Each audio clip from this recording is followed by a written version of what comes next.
if you see other folks doing certain things, getting away with certain things, especially in brand ads or sponsored product ads, try it, right? Because what's the worst that can happen? The worst that can happen is you can, it's Okay. risk reward, right? So Welcome to Synapse Sessions, the show where we dive deep with experts that are changing the game in e-commerce. Today's episode is going to be incredibly valuable for anyone selling on Amazon that wants to dramatically increase their click-through rates and conversion performance. I sat down with John Aspinall, a true CTR specialist with about 20 years of e-commerce experience and who's worked with some of the biggest brands in the Amazon ecosystem. After helping countless sellers achieve double and even triple digit improvements in their listing performance, John now serves as brand evangelist at Pickfu while also running his own creative agency, Aspi Creatives. In this conversation, we'll uncover the data-driven strategies that actually move the needle on CTR, how to optimize your images and creative elements for maximum clicks, and even some secret tactics and hacks that can help drive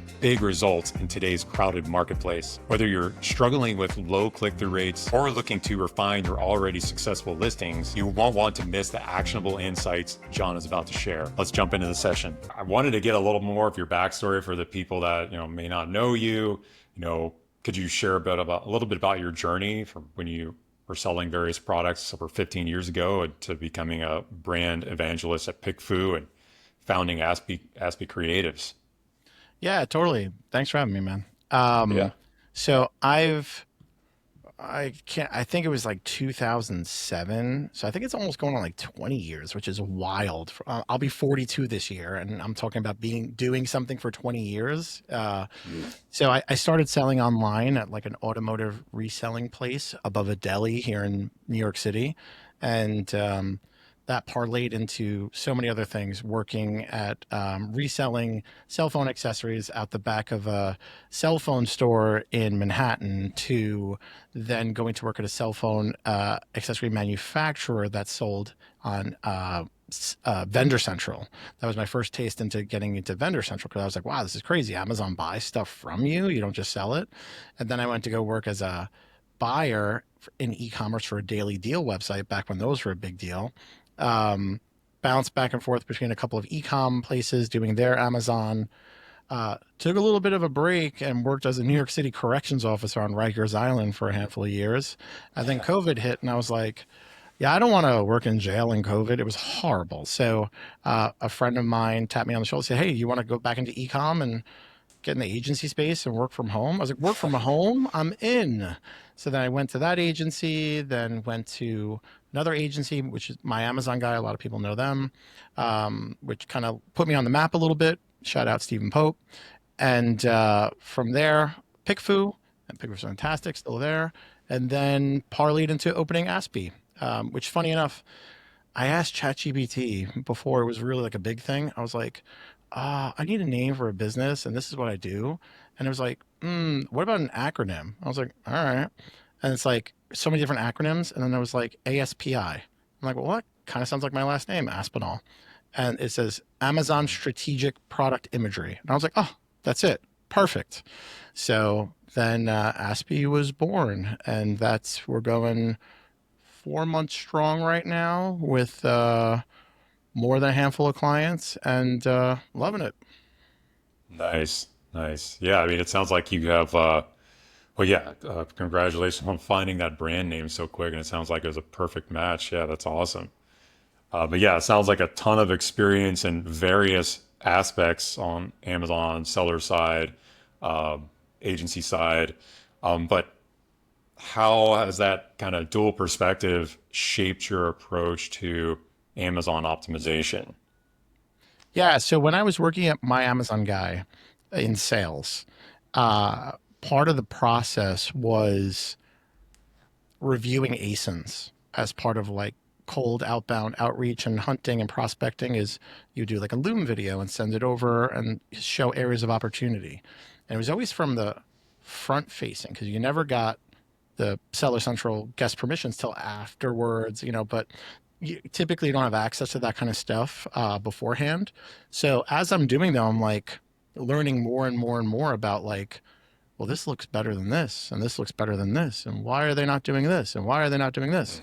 To the point where my boss at the time, Stephen Pope, just said, just talk about that. Just go on LinkedIn and talk about that. Go an inch wide, mile deep. And because I don't know a lick of anything about PPC. If you put me in control of your PPC, you're going bankrupt by the end of the week. But when it comes to merchandising, I have a really good eye for it, right? And I think I've reviewed, analyzed, looked at tens of thousands of ASINs. The landscape is always changing. That's why I like creative, because it's the one thing that you can control that doesn't cost you anything, in essence, right? So, and that's going to have immediate results. So if you're selling on Amazon and you can't spend any more money on ads because you're bleeding money on ads, and you can't get more inventory because you already have inventory. And even if you went out of stock, it's going to be a while to get more if you source from overseas. God bless you if you're sourcing from overseas right now with everything going on. But what's the one thing that doesn't cost you anything that can impact your sales today? That's your main hero image. It's just that simple, right? Where if you have a conversion rate, whatever, a 5%, 10%, 15% conversion rate, whatever, 20%, whatever that conversion rate number is, put it to the side for a second. If it stays the same and you increase your CTR, you're getting more people that are seeing it. And if that conversion rate stays the same, you make more money.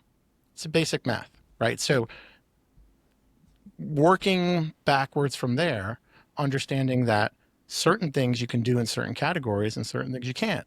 I call it like the no-fly zone. Things like books, media, that's a wrap. Do not even try to do that kind of stuff. Shoes has been a very big no-fly zone for me up until very recently. I just did a webinar masterclass with Noah from my Amazon guy, and talking about how Amazon's allowing China Direct to break image guidelines for shoes, which has historically been very, very, very strict. You can only show one shoe. You can't show two shoes. It has to be in a 45-degree angle. Nothing else. They have shoes with like rocks and hammers knocking on the toes for steel toe. They have spikes coming out of the bottom showing that they're resistant for nails, and swatches everywhere. And the funny thing is, not only is that going through, but they're also sponsored product ads. So it's going through layer one of getting through just to be up, but then layer two for being a sponsored ad, which I think is crazy. But yeah, certain categories like apparel is very, very difficult unless it's very specific apparel, because you can't put a box behind a shirt because typically shirts don't come in boxes. It's not realistic. But like Wild West categories, as I call them, supplements, just go look at supplements on Apple. You could put almost anything in a supplement listing. It's okay. Water splashing, fruit, powder, this, anything. Anything that's really a utilitarian item, that the kind of thing where someone gets it in the mail on Amazon and they don't even like look at the box, they just rip it open and go and use it. Think of things like batteries. Think of things like coat hangers. Think of things like that. No one cares about what the box looks like that it comes in. I've never seen a review say 1 star. The hangers are great, but I didn't get that box that had the picture on it that said coat hangers. It doesn't happen. And you could see the proof in that by just looking up Dawn dish soap. You could see Amazon themselves and vendor central listings will have, 4 gallons of Dawn with a brown box behind it that says 4-pack, right? So for something like that, it's like you're allowed to do it, but no one else can. But it's not the case. You can do that kind of stuff when it's utilitarian products, because like I said, no one cares. Jewelry is another one too. That's very restricted. I just saw in a Slack group that I'm in that they typically want to include the backer card. Sometimes with earrings, they come in like a little cardboard thing to loop the earrings through and then hang them on the retail kind of thing. Right. You're not even allowed to show that, but you are allowed to show lifestyle images of people wearing them, right? It's a very fine line, because if you think about it, think of the last time you looked at sheets on Amazon for a bed. Have you ever really seen it where it's just a pack of sheets sitting there? No, they're always on a bed and they're made and they have color swatches, and you often see other elements in the room like the bed frame or the nightstand or stuff like that. But no one's thinking like, man, I bought these $18 sheets. You got a lot of nerve not sending me that nightstand, right? So Yeah. some categories, it's okay. So you have to like know the lay of the land on where you fall. And I always tell people, when in doubt, take a look at the SERP. Take a look at the search engine result page for your keyword. If you see other folks doing certain things, getting away with certain things, especially in brand ads or sponsored product ads, try it, right? Because what's the worst that can happen? The worst that can happen is you get an image suppression. It's Okay. risk reward, right? So in that, people often think, oh my God, if I do this and my listing comes down, my account's getting shut down. I'm gonna have to make a new bank account. I'm gonna have to move out of the country and get a new phone. No, it's an image suppression. You just revert back to your old image and you're okay. So it's risk reward. But again, in certain categories, don't do it. I don't know who's selling media and DVDs or books and stuff because that's really hard to sell nowadays. But if you are in those categories, yeah, don't do that kind of stuff. Okay. Nice. Yeah, I was gonna say I read in your um, bio that you say CTR is a low cost, and I'm quoting low cost, high speed, large lift in sales. So yeah, I mean that makes complete sense. Now, um, as far as now, you mentioned like do's and don'ts in the images. Uh, there was recent news put up on my Amazon guide, various people now that they've made updates to that where you can't like put like tags or additional stickers on the main images. So where does that stand? Yeah, so that's that webinar I had with Noah from my Amazon guy. We talked about it. So it's trying to see if I can pull up an example. So it's certain categories that they're doing it in. We don't know which ones per se. I think it was, I want to say kitchen. I'm not sure. But it was a specific one that was happening in.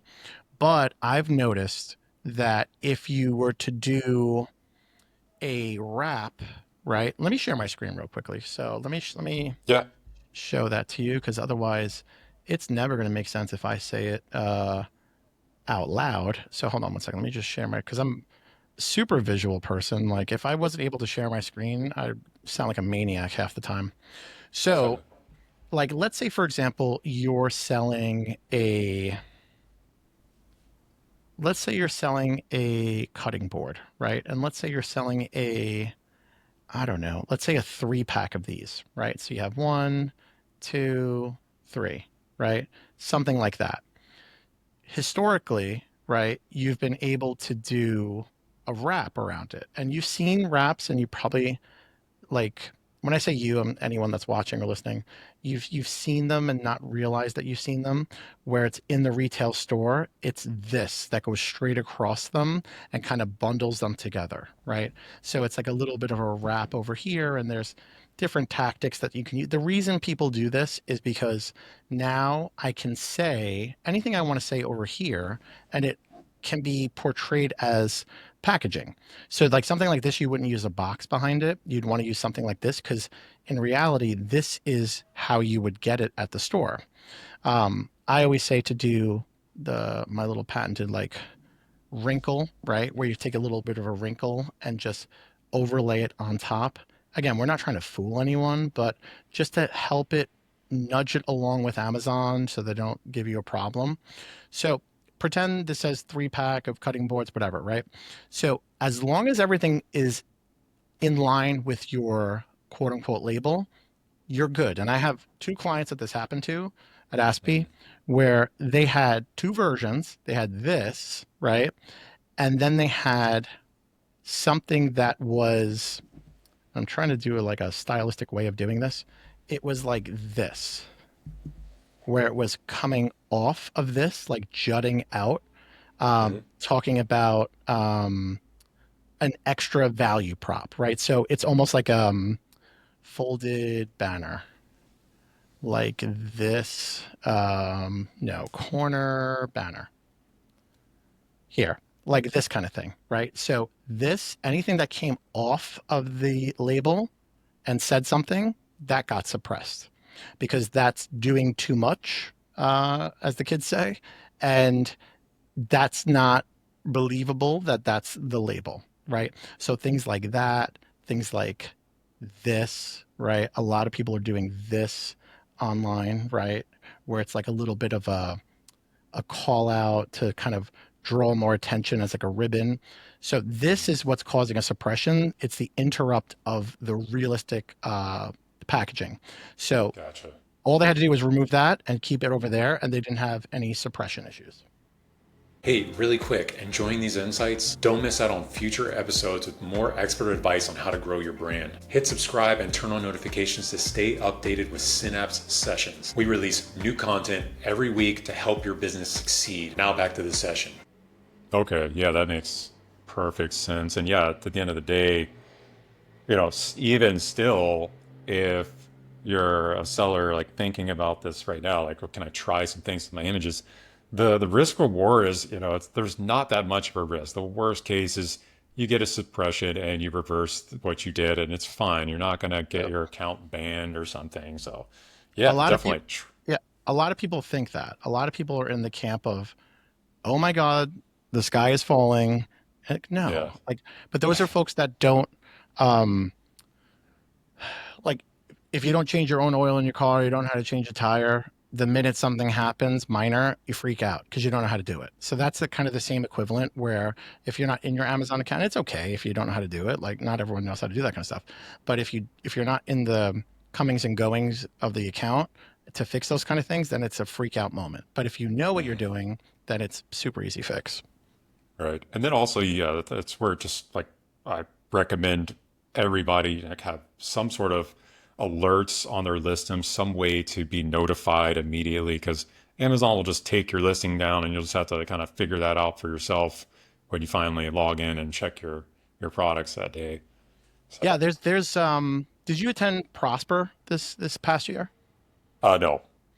So there's a really cool software called Jarvio that's Mhm. I don't know if you ever heard of them or not, but they're going to be launching soon, and the coolest thing I've ever seen, where it's literally a all-in-one management kind of tool, where if your listing gets suppressed or image suppressed or anything like that, it alerts you, but then it tells you like what to do. So like we're talking right now about people having those freak out moments, like, oh my God, I don't know what to do. The tool will literally tell you, okay, this async got image suppressed. Click here, do this, do this, do that, and you're good. Which is amazing for folks that have those kind of freak out moments and don't want to push the boundaries of that risk reward. Nice, nice. Yeah, that sounds like incredibly valuable because yeah, it's not only just alerting you, it's telling you what to do Yeah. about it. Yeah. So Yeah, that's alert that's like the same thing with Pickfu, right? So it's like just the alert doesn't it just gives you the freak out moment. Like, okay, what do I do?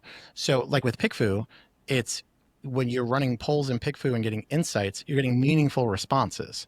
So Mhm. it's like if you did an A B this or this and B won and A lost, but if you didn't have the reasons why, like what is that? What are you going to do with that? Like, okay, I got to figure out why. Like, that's why Pickfu has those meaningful responses, and that's why anytime you have data, if it's not actionable data, what are you doing? Just kind of storing it around, looking at it, saying, "Oh, okay, I won," but you don't know why you won, or I lost. Oh, you don't know Mhm. why you lost. So, Yeah, I understand. So we don't have a ton of time left, so I wanted to just get some maybe quick things that maybe people can, well, some don't do's and some to do's people could take action on today or start testing. So, like, what are a few things that maybe are mistakes that a lot of brands are making that maybe they should stop? Some simple things they should like maybe stop doing mhm. first. Yeah, then maybe some things that they should start testing today, some new ideas that maybe you have fresh on your mind that they should try to implement. Yeah, in the month of May in the year 2025, with everything going on in the world, if you have a product that's made in the US and you do not say that and show that very clearly in your hero image, you're doomed Mm. because in especially the supplement space or consumable space or anything you're ingesting, if you don't tell someone very explicitly that this is made in the US, they're going to assume it's made in China. So, because everyone else that's understanding this is doing that, the big mistake that brands are doing that say made in the US on the front of their packaging They tend to keep it in the same color of their brand, or they'll put it in like white or black. That's another miss because red, white, and blue is the American flag colors, and it's a scroll stopper. So it's going to be it's screaming like a bald eagle, right? Right on your page or right on your hero image. So when people are scrolling, they're going to stop and they're like, "Oh, okay, I know that." You could not speak English and you understand what red, white, and blue in a flag is, especially when shopping in the U.S. So brands that aren't putting made in the U.S. at all, you got to start doing it if it's made in the U.S. And if you're putting made in the U.S. and you're doing it in your brand colors, you're doing yourself a disservice because people don't look for that, right? People aren't going to go and see. I saw a brand the other day. It was just like 2 stars. It wasn't even like a couple rows of stars. It was 2 stars and then 2 lines under it in white, and then it said, "Oh yeah, that's the made in the U.S." I was like, I don't know what U.S. you're from, but like, there's way more stripes and stars and all that kind of Yeah, it stuff in can't be. this, and it's not even in red, white, and blue. You know what I mean? So that's the thing, and you can say, right? I'm gonna kick myself for saying this, but you can say things like "made in North America" if you have a product that's sourced from Canada or Mexico. I'm going to say that again just to make sure I say it again. You could say product is made in North America, right? Don't put red, white, and blue because that's the United States. But if you want to start to get picked up with Rufus and for the phrase America, and then if someone lands on it, it's not like you're not lying. It is North America, right?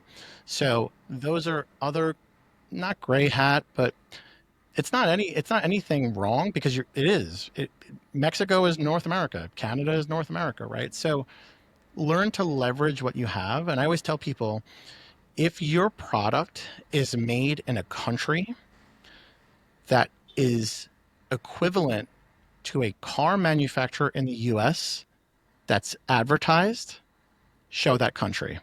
Now I know that kind of didn't mean anything, but BMW, Germany, Mercedes, Germany. So if your product's made in Germany, that means something. That means quality, right?